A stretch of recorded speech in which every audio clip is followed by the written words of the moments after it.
On my first day back from chemotherapy, my Emile opened the door and said, "We thought you'd be dead by now. Why are you still here?" She took my pillow off the couch and threw it outside. "Your weakness is bringing down the family vibe." My husband just watched, silent. I whispered, "I'll be gone when you least expect it." 2 months later, I left something behind they'll never recover from. I never thought I'd end up living with my in-laws. That wasn't part of the plan. After our wedding, my husband Adam suggested it. Just for a year, he said. His parents had a big house, and we could save money for a down payment on a place of our own. I didn't love the idea, but I agreed. It seemed smart at the time. At first, it was tolerable. His dad mostly kept to himself, and his mom, Rita, was polite in that fake, tight-smiled way. She didn't like me, but she didn't say it out loud. She had this way of commenting without really commenting. Asking if I always wore so little makeup, or if my parents ever taught me how to cook from scratch. I learned to smile through it. Then a year passed. We weren't close to buying a house. Adam said work had been slow. I was covering more of the bills than I liked, but I told myself it was temporary. And then I got sick. At first, it was just fatigue. I thought maybe it was stress. Then came the night sweats. Then the lump near my collarbone. By the time I saw an oncologist, it was stage 2 Hodgkin's lymphoma. I was 31. Everything changed, but not in the way you'd hope. Adam was quiet at first. Numb, maybe. I thought he was processing it. But as I got weaker, he got more distant. He stopped coming to appointments. He told me not to make a big deal out of it. Rita took the diagnosis as a personal inconvenience. She didn't say it out loud at first, but it showed in how she looked at me like I was something broken that had been left in the middle of her living room. When I lost my hair, she suggested I keep something on my head at the table. When I got too sick to stand and cook, she started slamming pots. One night I vomited in the downstairs bathroom. It was bad. Chemo was wrecking my body. I scrubbed the toilet afterward, even mopped the floor, but she still pulled Adam aside and said, loud enough for me to hear, "This is what we're living with now. A mess of a woman who can't even hold it together?" I didn't say anything. I was too tired. Not just physically, but deep down tired. Like my body was tired of defending itself, and my soul was too worn out to care. When the pain got worse, my sister offered to let me stay with her. She lives 2 hours away and has a small place, but she made room. That was the first time I really rested in months. She left me little sticky notes on the fridge with dumb jokes. She bought scarves for my head without making it a thing. She just sat with me some days and said nothing, which was exactly what I needed. I stayed with her for almost 6 weeks during the hardest part of chemo. I miss my own bed, but not the house. Not the way Adam looked through me like I was already halfway gone. Still, I felt guilty. Like I was hiding out while other people dealt with the fallout of my illness. So when my last treatment ended, I said I'd go back. I didn't expect balloons or anything. I just wanted some space, some peace. A soft place to land. I remember the day I came back, clearly. It was cold and rainy.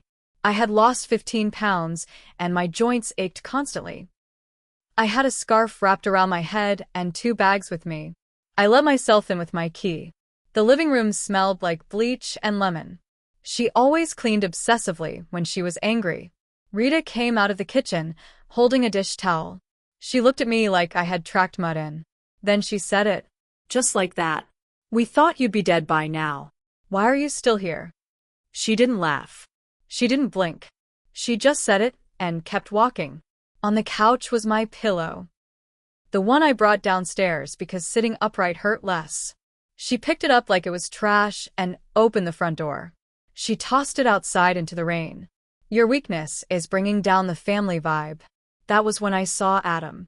Sitting at the kitchen table. Phone in hand, half scrolling like this was just another evening. He didn't say a word. Didn't move. Didn't even look at me. Something in me snapped. Not loudly. Not like glass breaking. More like a string finally going quiet after too much tension. I whispered, "I'll be gone when you least expect it." And then I walked upstairs and unpacked like I hadn't said anything at all. For the next 2 months, I acted like I had given up. I cooked when I could. I cleaned up after myself. I smiled faintly at Rita when she looked surprised that I was still alive. I nodded when Adam told me he had a big project coming up, like that meant anything. But behind the curtain, I was working. I started small. I took pictures of documents, IDs, bank statements. I remembered every conversation, every strange comment Adam made about his financial stress. I asked careful questions and let the silence answer more than the words. I made notes. I created folders. I mailed things to my sister's address under a different name. I got in touch with people I hadn't spoken to in years. Friends who were lawyers, accountants, property agents. And I started gathering proof. Because while they thought I was fading, I was watching. And when I left, it wasn't loud. I didn't yell or cry or slam any doors. I didn't even take my car. But I left something behind. Something that cracked their perfect little illusion. They never saw it coming. And I'm still not ready to say what it was. But soon. They thought I was weak. But they didn't understand what kind of strength quiet people carry. The first time I found something suspicious, I almost didn't believe it. I was in the upstairs office, technically Adam's, but nobody went in there much. I had come in looking for a charger. My legs were aching that day, and I sat in his desk chair for a minute to catch my breath. That's when I noticed the folder tucked halfway under the printer tray. It was labeled Clients, 2022. Nothing strange. Except Adam had told me weeks ago he hadn't landed a new client since October. I opened it. Inside were printouts of wire transfers, emails. Some with signatures I recognized, and some that made no sense. I sat there for 20 minutes. My chest hurt, but not from the chemo. I printed copies. I scanned others to a thumb drive I kept on my keychain. I put everything back where I found it and left quietly. That night, Adam asked if I could lend him money for gas. He said something about his bank being weird again. I nodded. I had gotten good at nodding. That week, I found more. A letter from the IRS, half opened, stuffed behind a cabinet drawer. Unpaid taxes. Warnings. He owed thousands. Rita didn't know. She would have exploded. Or maybe she did know, but couldn't accept it. Her whole identity was built around this idea that her son was a rising star. She bragged to neighbors about his consulting firm, even though it was just Adam on a laptop in sweatpants. I stayed quiet. One evening, I watched from the upstairs window as Rita marched into the garage with a trash bag full of my clothes. I went outside after she left. I found my scarves and soft shirts, the ones I had worn during chemo, stuffed next to an old tire. I took them out. I folded them. And I didn't cry. That night, I started making phone calls. I asked a lawyer friend if someone who was married could be held liable for debt their spouse racked up without their knowledge. She said, sometimes yes. But if you separate cleanly, and if you have evidence you weren't part of it, you can protect yourself. That's when I decided to go further.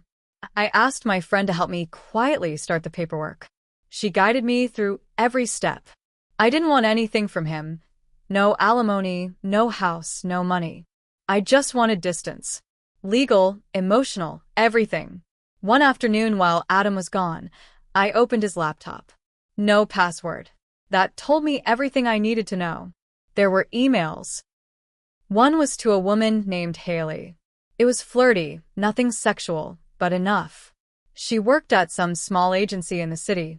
He was trying to get her to bring him into a project, telling her about how stuck he felt with me, how he admired her drive. He said he'd move on soon, said he was just waiting for the timing. I saved it. Sent it to myself. Sent it to my sister. I didn't confront him. I had nothing left to say. Instead, I started documenting everything. Rita's comments. Her throwing my things away. Her calling me a curse. I recorded a few moments, never in secret, just casually hitting record on my phone while sitting at the table, capturing their tone, their words. One time, Adam joked that maybe chemo had mess with my memory. Rita laughed and said, or maybe she just needs something to blame for her failure. They didn't even notice the phone sitting between my hands. I saw an old friend for coffee one morning. I wore a hat and sunglasses. She asked how I was holding up. I didn't lie. I said I was planning something. She looked at me for a long time, then said, "Good. Just make sure when you go, it's a door they can't follow you through." I liked that. A door they couldn't follow me through. Weeks passed. Then one night, the final crack came.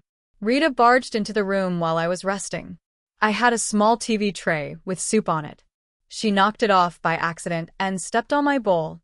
Then she said, "I'm tired of this act. You're milking it. If you had any pride left, you'd leave."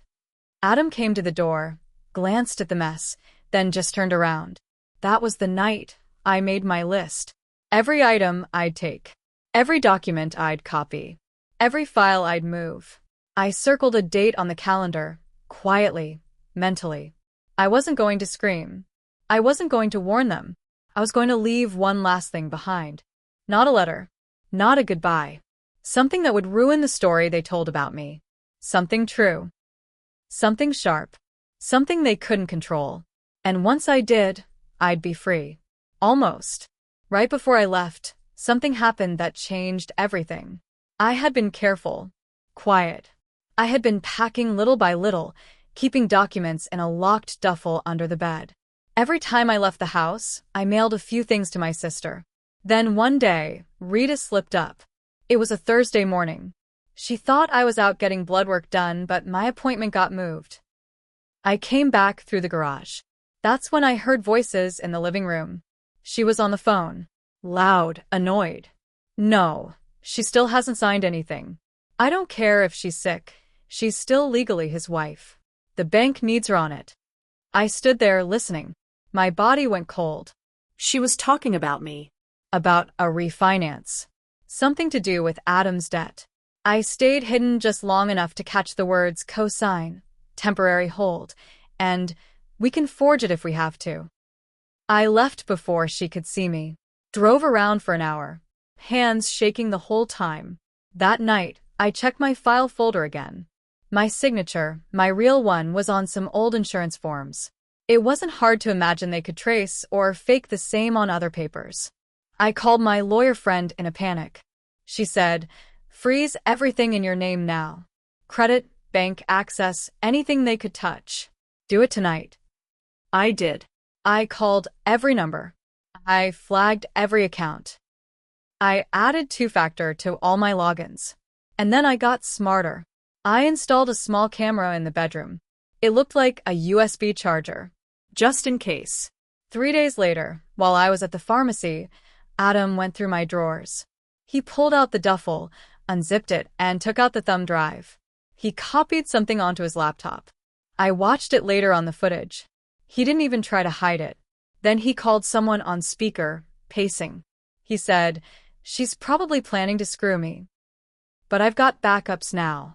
I'll frame it like she abandoned me in her illness. Nobody's gonna side with a ghost." A ghost. That word stuck with me. Like I was already gone. So I started planning something deeper. I wasn't just going to leave and cut contact. I was going to ruin the story they were building around me. I reached out to Haley, the woman from Adam's emails. I didn't yell or accuse. I just sent her a message, short and calm. "Hi Haley, I'm Adam's wife. I wanted to let you know we're still married and living together. He's told you otherwise. If you'd like to see proof, I have it. No drama. Just facts." She read it and didn't reply.